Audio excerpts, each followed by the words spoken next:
இந்த வாரம் நம்மளுக்கு போதைப் பொருள் தடுப்பு வாரமா கொண்டாட சொல்லியிருக்காங்க அரசாங்கம். போன ஆண்டு இதே நாளில் நாம இதே உறுதிமொழியை எடுத்துக்கிறோம். இந்த போதைப் பொருள் தடுப்பு பற்றி நமது தமிழ் பட்டதாரி ஆசிரியர் புவனேஸ்வரி அவர்கள் உங்களுக்கு கூறுவார்கள். அதைத் தொடர்ந்து வரலாறு பட்டதாரி ஆசிரியர் விஜயா அவர்கள் உறுதிமொழியை கூற கேட்டுக்கொள்கிறேன்.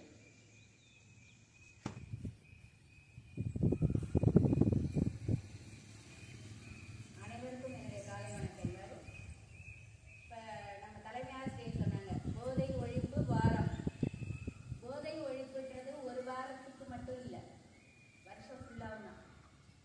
ஏன்னா அந்த போதை அந்த தனிப்பட்ட ஒரு மனிதனை மட்டும் இப்போ ஒரு போதைப் பொருளை யூஸ் பண்ணுறாங்க அப்படின்னா தனிப்பட்ட மனிதனை மட்டும் அது பாதிக்கிறது இல்லை, அவருடைய குடும்பத்தை பாதிக்குது, நம்ம சமூகத்தை பாதிக்குது, நம்முடைய அந்த வருமானத்தை பாதிக்குது, பிள்ளைங்களோட கல்வியெல்லாம் பாதிக்குதா, பிள்ளைங்களோட அந்த ஆரோக்கியத்தை பாதிக்குதா. ஏன்னா என்ன செய்யறாங்க, போதைப் பொருள் யூஸ் பண்றேன்னு சொல்லி